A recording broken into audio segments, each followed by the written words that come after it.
அந்த கிராமத்தில் புதிதாக ஆரம்பிக்கப்பட்ட கம்பெனியில் மேற்பார்வை வேலை ரகுவிற்கு கிடைத்திருந்தது. அவன் தங்குவதற்காக கம்பெனியின் கட்டடம் அருகிலேயே வீடு கொடுத்திருந்தார்கள். அன்று ஊரிலிருந்து கிளம்பிய ரகு கிராமத்தை அடைவதற்குள் இரவு நேரமாகிவிட்டது. அடடா, இரவு நேரம் ஆகிவிட்டதே. இனி வெளியில் செல்ல முடியாது. கொண்டு வந்த உணவை சாப்பிட்டுவிட்டு படுப்போம். காலையில் வெளியில் சென்று பார்த்துக் கொள்ளலாம் என்று கூறிக்கொண்டு தான் கொண்டு வந்த சாப்பாட்டை சாப்பிட ஆரம்பித்தான். ஐயோ, விக்கல் எடுக்கிறதே. கொண்டு வந்த தண்ணீர் பாட்டிலை எங்கே? ரகு தண்ணீர் பாட்டிலை எடுத்து வர மறந்திருந்தான். அங்கிருந்த தண்ணீர் குழாயிலும் அவனுக்கு தண்ணீர் கிடைக்கவில்லை. என்ன செய்வது என யோசித்த அவன் வெளியில் வந்து உதவி தேடிய போது அந்த வீட்டின் பின்பகுதியில் கிணறு ஒன்று இருப்பதை பார்த்தான். வீட்டிற்குள் சென்று தண்ணீர் இறைக்கும் வாளியை எடுத்து வந்து கிணற்றில் போட்டான். வாளியில் நீர் நிரம்பிய பின் தண்ணீருடன் மேலே இழுக்க முயன்றபோது வாளி கிணற்றில் சிக்கிக் கொண்டது. அட, என்னவாயிருக்கும்? இரவில் இது என்ன சோதனையாய் இருக்கிறதே? யோசனையுடன் கிணற்றினுள் பார்த்தபோது கிணறு பேசியது. உனக்கு என்ன வேண்டும்? சொல் நண்பா, உன் ஆசையை சொல். உனக்காகவே நான் இங்கே காத்திருக்கிறேன். என்ன கிணறு பேசுகிறது? யாரோ என்னிடம் விளையாடுகிறார்கள். சும்மா கேட்டுப் பார்ப்போம். பேசும் கிணறை, எனக்கு தண்ணீருடன் ஒரு பெரிய தங்க வளையம் வேண்டும். யாரோ விளையாடுகிறார்கள் என நினைத்து கேட்டுவிட்டு வாளியை தூக்கி பார்த்த ரகு அதிர்ச்சி அடைந்தான். ஆம், வாளியில் ஒரு பெரிய தங்க வளையம் இருந்தது. அது அளவில் பெரியதாக இருந்தது. ரகுக்கு சந்தோஷம் தாங்க இயலாத அளவிற்கு இருந்தது. இப்பவே நேரம் ஆகிவிட்டது. காலையில் பார்த்துக் கொள்ளலாம். வளையத்தை மேஜையில் வைத்துவிட்டு ரகு தூங்கிவிட்டான். காலையில் எழுந்து பார்த்த ரகுவால் இதனை நம்ப முடியவில்லை. இது என்ன கனவாக இருக்குமோ? அது எப்படி நடக்க முடியும் என்றவாறு வீட்டின் பின்பக்கம் சென்ற ரகு அதிர்ச்சி அடைந்தான். அங்கே இரவு இருந்த கிணற்றை இப்போது காணவில்லை. இங்கே என்ன நடக்கிறது? இங்கே இருந்த கிணறு எங்கே? குழப்பமான ரகு வளையத்தை எடுத்து வீட்டில் பத்திரமாக வைத்தான். பின்பு முதல் நாள் என்பதால் சீக்கிரமாக வேலைக்கு சென்று விட்டான். மாலையில் வெகு நேரம் கழித்தே வேலை முடிந்து வீடு திரும்பினான். கிணறு பற்றிய சிந்தனையில் வீட்டின் பின் பக்கம் சென்று பார்த்தான். முந்தைய நாள் இரவு போல அங்கு கிணறு இருந்தது. அடடா, இது மந்திர பேசும் கிணறு போல உள்ளதே. இன்றும் அதனிடம் ஏதாவது பெரியதாக கேட்டுப் பார்ப்போம்.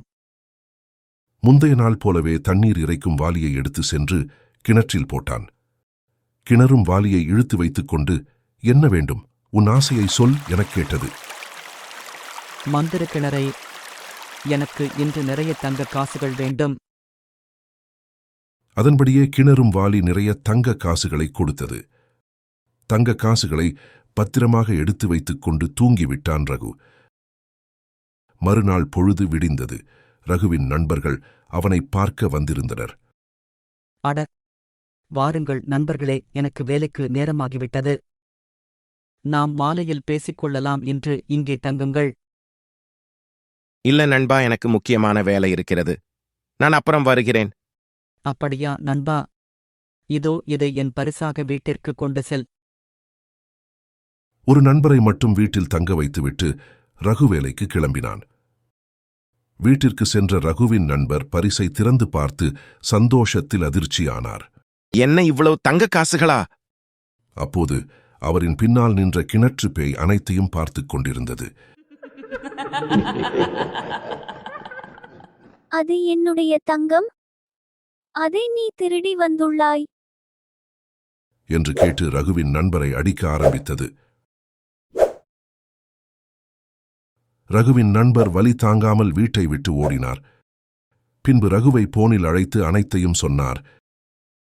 பேயும் இருட்ட ஆரம்பித்ததால் தங்க காசுகளை எடுத்துக் கொண்டு போய் ரகுவின் வீட்டில் வைத்தது. ரகுவின் நண்பரை கிணற்றுக்குள் அடைத்து வைத்தது. அட, என்ன நடக்கிறது? இந்த காசுகள் என்னிடமே திரும்ப வந்துவிட்டதே. நான் கொடுத்தவை உன்னிடம் மட்டுமே இருக்க வேண்டும். இல்லையென்றால் உன்னை கொன்று விடுவேன்.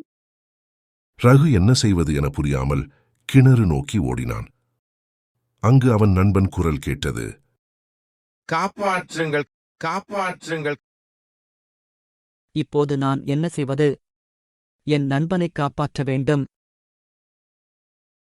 நண்பனை காப்பாற்ற முயற்சி செய்தபோது திடீரென ரகுவின் கால்கள் தங்க வளையத்தால் கட்டப்பட்டது. அது கிணறு வரை சென்றது. எனது பொருட்களை நீ வேறு யாரிடமும் கொடுத்திருக்க கூடாது. இப்போது உன்னையும் சூரியன் வருவதற்குள் இந்த கிணறு உள்ளே இழுத்துவிடும். நான் உனக்கு கொடுத்த பொருட்கள் அனைத்தையும் சூரியன் வருவதற்குள் இந்த கிணற்றில் போட்டால் மட்டுமே நீ காப்பாற்றப்படுவாய். ஆனால் பாவம், உனக்கு உதவி பண்ணத்தான் யாரும் இல்லையே. தங்க வளையம் கொஞ்சம் கொஞ்சமாக ரகுவை உள்ளே இழுத்தது. ரகுவின் மற்றொரு நண்பன் ஜன்னல் வழியாக அனைத்தையும் பார்த்து புரிந்து கொண்டான். அவன் வீட்டில் இருந்த அனைத்து தங்கத்தையும் எடுத்து சென்று கிணற்றில் எறிந்தான். கிணறு அந்த பேயை உள்ளே இழுத்தது. கிணறும் காணாமல் போனது. ரகுவின் நண்பனும் மீட்கப்பட்டு வெளியே வந்தான்.